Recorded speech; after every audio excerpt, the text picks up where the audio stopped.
negative impact on the immediate P&L of the company.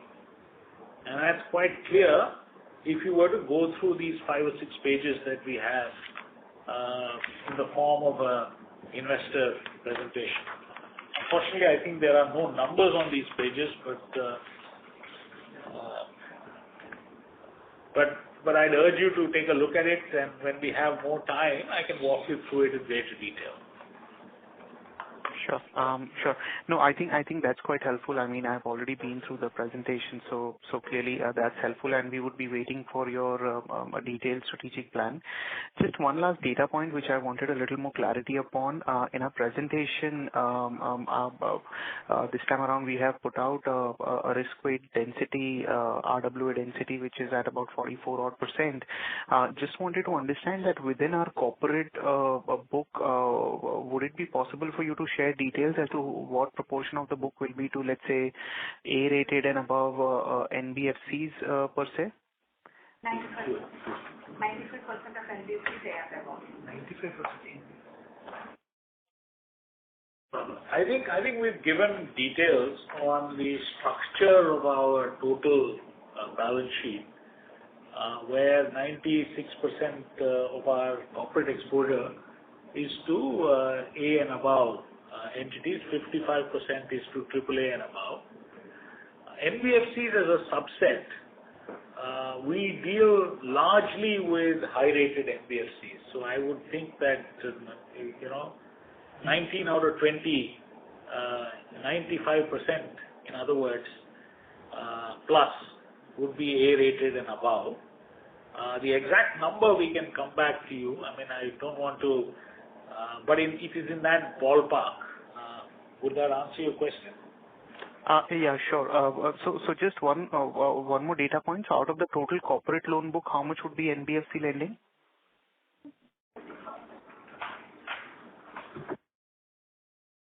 Roughly a third would be NBFC. Okay. Perfect. No, I think that helps. That helps. Perfect. Thank you so much. And this includes certain types of NBFCs which are quasi-government. These are not private NBFCs. These are quasi-government, including one which is quasi-owned by the central bank. Oh, okay. So, all right. Okay, no problem. I think that gives a good flavor. Perfect. Thank you so much, sir, and wish you good luck. Thank you. Thank you. We have our next question from the line of Jai Mundra from ICICI Securities. Please go ahead. Yeah, hi sir. Good evening, and thanks for the opportunity, and congratulations on good quarter. Sir, first question is, thanks for adding the strategic, those 5, 6 slides, and that's the key focus area. Within that, sir, if I see, of course, you have earlier also indicated that you want to granularize the book more, and maybe you would want to debulk the corporate piece. Would that mean, sir, that the overall growth may be impacted as we go ahead, because corporate is still around 40% of the overall loan book, and hence the overall growth may look a bit weaker? Thanks, Jay, for the question. We are trying to do it in such a fashion that growth does not suffer. So we are hoping that we'll continue to press the pedal on corporate till such time as other areas start growing. So in the near term, corporate continues, focus on corporate, high quality corporates continue. High quality corporates with shorter duration exposures continues. At the same time, we work on other businesses so that we get them up to speed, and as they start ramping up and growing, then we start de-emphasizing on the corporate side. It does 2 things for us. One is it has a positive impact on net interest margins, because almost every other place where you can lend money has higher spreads than AAA rated corporates. that too shorter duration exposures to them. The second thing that it does is that it changes the tenor profile on our asset side. So it gives us duration on the asset side, which is matched by duration on the liability side. So our strategy, to answer your question in short, our strategy is not to take our eyes off the ball on the corporate side. We'll continue to emphasize that. And as we get growth on other areas, that's when we will see how to restructure our own approach and how to rebalance the portfolio. Up until then, I don't think there'll be any change in the growth rates. Understood. Thanks, sir. And sir, in your branch productivity slide, you have mentioned tooth to tail ratio, right? I think it's currently at 75-25, and then you intend to take it to 85-15 over the period. If you can elaborate, sir, what do you mean by that? I mean, is it like, if you can elaborate there. So basically, what we mean is in a bank, there are people who are customer facing and who provide services and sell products to customers. And then there are control functions and others who are back office functions. They don't deal directly with customers. They deal with papers. They deal with computer screens. They provide a valuable function, but they are not customer facing and therefore cannot generate new business for us as an institution. So in our bank at this point in time, our estimation is that the customer facing roles are roughly 75. For every 100 people, 75 are in customer facing jobs, maybe in the branch, maybe in other verticals where they are directly dealing with customers, or maybe in a regional office where they deal with the branch and meet customers, everything put together. And over a period, and there are 25 people who are more control, help, process, that type of people.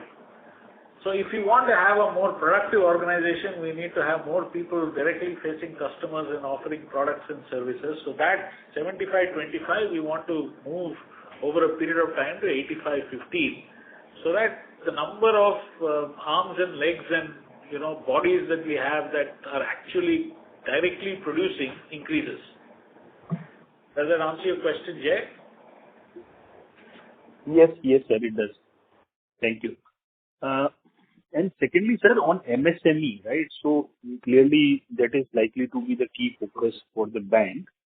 And you also mentioned that you intend to, streamline processes, frictionless processes, etc. But is there anything tangible also in terms of, let us say, pre-approved MSME loans, which some of the banks are doing, or some of the banks are actually lowering the ticket size for which an RM is appointed. Are such thing also on the table that, which is more tangible versus the turnaround time and, intangible kind of a thing? So I tell you what we've already done, Jay. Earlier, these loans were being done by a small cadre of people who. So our MSME business is divided into two parts: below 2 crores and above 2 crores. The below 2 crores had about 130, 140 dedicated people who were selling these products. And they were also dedicatedly helping in processing these loan applications. What we have done over the last 3 months is we moved these 130 people into the branches, and we've told all the branch people that every one of them is responsible for selling these MSME products, not just this 130. We've also trained everybody in the branch on how to use the system. They bear, the basic understanding of MSME requirements, credit, etc. Full training has been conducted over the last few months, so that they are in a position to actually sell this product. So from 130 people, we now have 948 branches, all of them capable of selling this product. So that activity has already happened. In addition to that, We are now saying that the processes will be simplified and systems will be set in place which enable this to happen. And frankly, any volume business, the process has to be fixed first. It is impossible for you to get volume unless your process and systems are such that they are frictionless and they actually enable things to happen. So, two things have happened. The less than 2 crores has gone back into the branch. It is owned by the branch. It is run by the branch. We are hoping that that will be a big force multiplier for us. And to help that force multiplier actually deliver properly, systems, process, etc. are being reworked together with some fine-tuning of product and so on and so forth. So all of that is underway, Jay. Does that answer your question? Yes, sir. It does. Yes, sir. And last two data keeping questions, sir. We have done the wage revision assuming at 17%. But is there any residual provisions that need to be made for, let's say, pension related liability? Yes. There could be, because at this juncture it is not entirely clear to us as to how the pension related aspects of the settlement would pan out. Information is not available. We didn't put that in our deck here. Anyway, if we have missed highlighting that in our deck, my apologies. There could be incremental provisions that could be required depending upon how the IBA settlement deals with retirals. So to that extent, there could be an incremental provision. But we don't think that that is going to be very material. I mean... Okay. So any ballpark number? I mean, could it be like 100, 200 or even... No. Had we known, we'd have made the provision. No, Jay. I mean, we have no knowledge. So whatever is information that is available today where a liability could be crystallized, that has already been taken to the P&L. Where information is not available, it is impossible for us to take that into our P&L. Right. And the last thing is that the CET1 that we report, does that include the 9 months profit or that is without including the 9 months profit? It is excludes the 9-month profit. So, thank you, sir, and all the very best for the coming. Thank you, sir. Thank you very much. Thank you. Before we take the next question, would like to remind participants to press star and 1 to ask a question. We'll take a next question from the line of Tejas Shah from Laser Securities. Please go ahead. Hi. So this time our treasury income, if you look at the segment wise, is around some 98 crores if I'm not wrong. And earlier it used to be in a loss of 13 crore. Last year it was some 158 crore loss. So are we going to sustain this profits on the treasury side?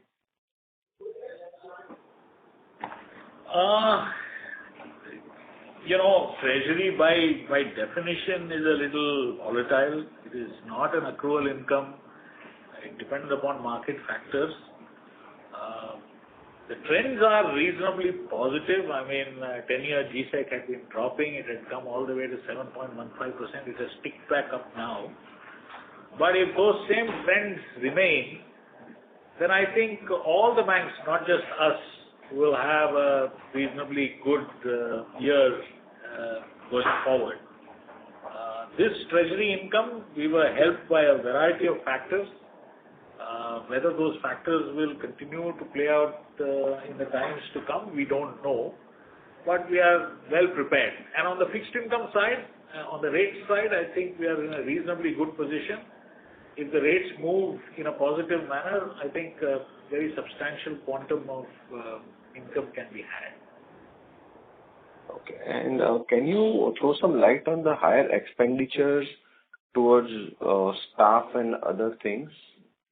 Because your other expenditures have also gone up, and even I think your employees' expenditure has also gone up.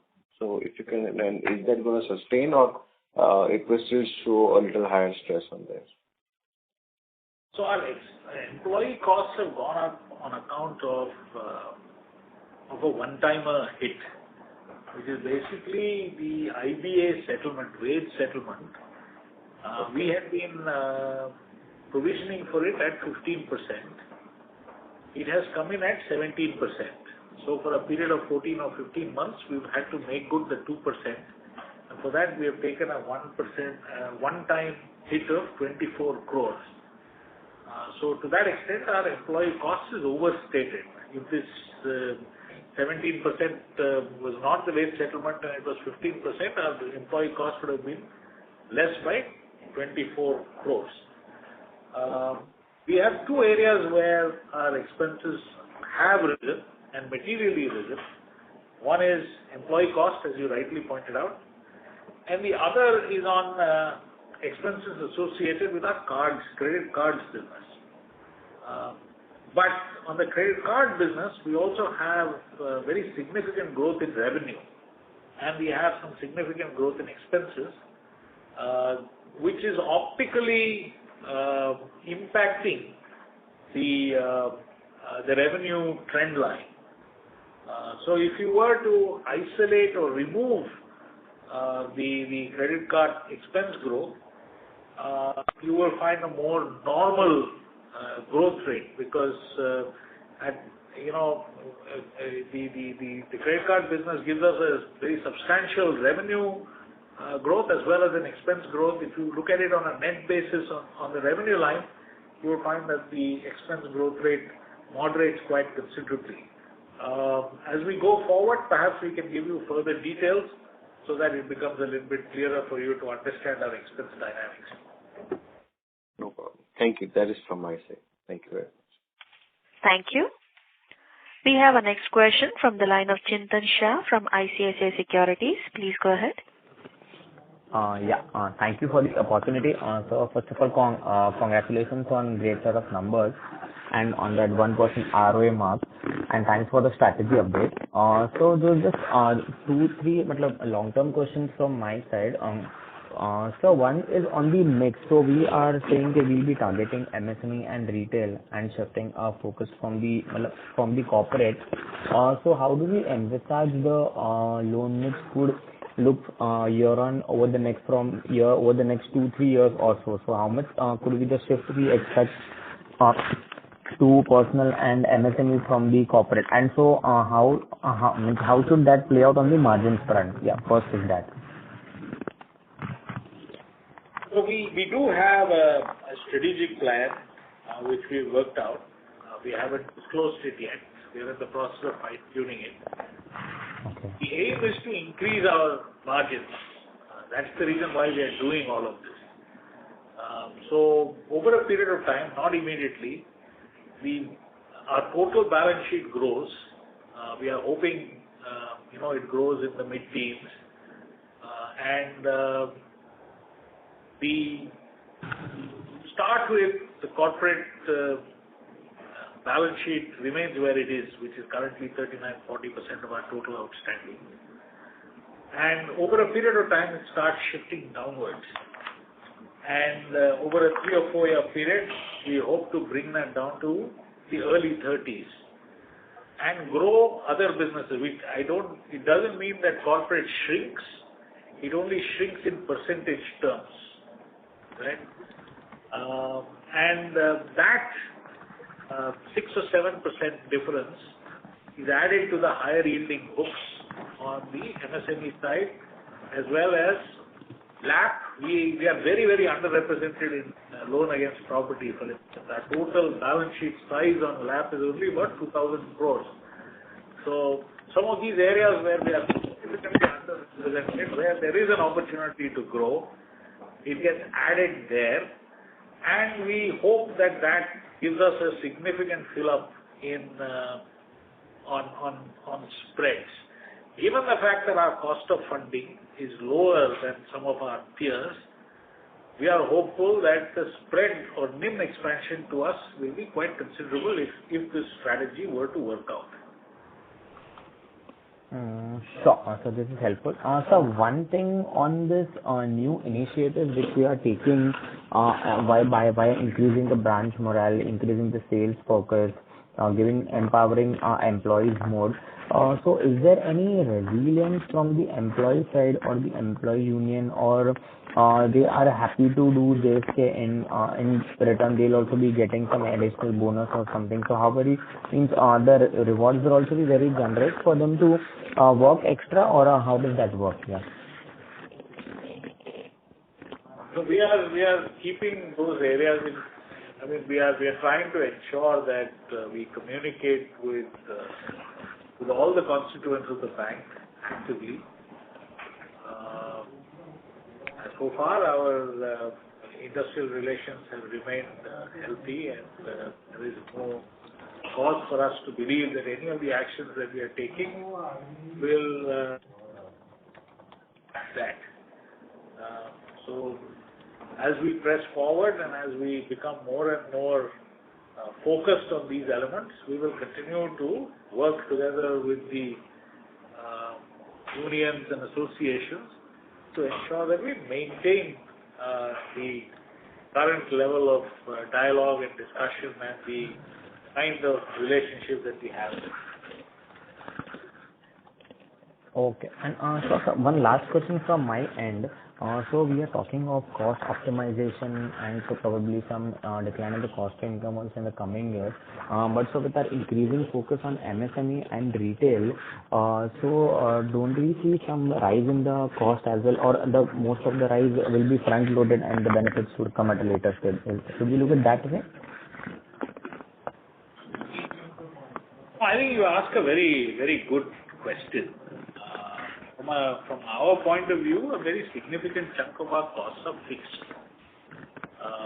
So if we can get higher productivity, cost-income ratio will automatically reduce. I mean, that's the basis on which we've built this. As we try and create, alternate distribution channels, and as we try and take out, do some of the other things that are there here, there may be expenses associated with them. And we will try and report that separately, and we will try and report to you the core bank expenses separately so that we can distinctly see where it is going. At an aggregate level, we are very, very conscious of the fact that 62% cost to income is a high level, and we want to have this reduced. So our strategy will be built around the fact that if we are doing something new and we are investing money on something, we will try and time it in such a fashion that the trend line on the cost side is reasonable and it shows traction, i.e. the cost is headed downwards as we move forward. That is something that we will be very focused upon. So point taken. Just one follow up on this last one. So we are assuming that we are expecting that the productivity will increase, but how do we make sure that this productivity will increase and that too won't lead to any additional cost? That is my question actually. Means how are we expecting that productivity will increase only that way? So that is the management challenge. I mean, we have to get our productivity to increase. Our people are well paid. Our employee wage costs are driven by IBA standards.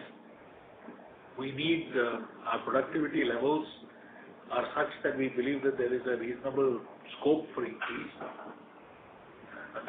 And our cost associated with that increase is going to be minimal when compared to the aggregated costs that are fixed in nature. As I said, we've launched sales-related rewards, which incentivizes people to be more active on sales. In the grand scheme of things, the cost associated with that is not material, which is why I say that if the management challenge can be met, then we should get higher productivity without increased costs. Sure, sir. So this is actually very helpful. Thank you patiently for answering all my questions. I'm looking forward to the strategy. All the best. Yeah. Thanks. Thank you. We have a last question for today from the line of Ravindra, an individual investor. Please go ahead. Hello. Yes, Mr. Ravindra, please go ahead. Yeah, thanks a lot for the opportunity, sir. And I wanted to discuss you in the last call as well. I did not get the opportunity. I'm a very long-term investor. From 2011, I'm invested, and I'm closely following up with the bank's progress. So one question is, so banks like IDFC First Bank, they are giving a monthly interest on the savings, and they're gathering a very good CASA. So why is it not possible for a bank like us? That is one question. Yeah, please go ahead. No, sir, do you have a second question also? I can answer both together, sir. Yes, sir. And I was going through your annual report in the Karur Vysya Bank, and there you had mentioned that loans within 2 crores. There is some automation something, right? Without manual intervention, with less manual intervention maybe. So why is it not done in the SID? Okay. With respect to, sir, the savings account, high interest rates where paying interest on a monthly basis. The reason why we haven't considered it yet is that we have the only banks that are offering that are the newer institutions, sir. If you look at it, it is the institutions that have come into being of recent times as banks. They are the ones who are aggressively offering that product. That is because they don't have a traditional CASA base. We already do have it, and for us to offer that would only mean a significant increased cost for us without very significant benefits to our customers. I mean, from our customers, they transact with us on the basis of the relationship they have with us and the comfort they have with the branches, etc. So this does not really provide anything incremental to them. It may attract new customers, but having said that, the cost of such a change is so high that we don't think at this point in time that it is warranted. With respect to your second question, automation for less than 2 crores, that is something that we are working on. That is part of our strategy. Hopefully, we'll be able to do this reasonably quickly, sir. I trust that answers your question. Yes, sir. And recently we received a communication. There will be a fundraise using the rights issue. Is there any progress on that, or is it just a discussion? At this juncture, sir, I'm not at liberty to talk about that, sir. Okay, sir. That's my last question. Thank you. Thanks a lot. Thank you. On behalf of ICICI Securities, that concludes this conference. Thank you for joining us, and you may now disconnect your lines. Thank you, sir.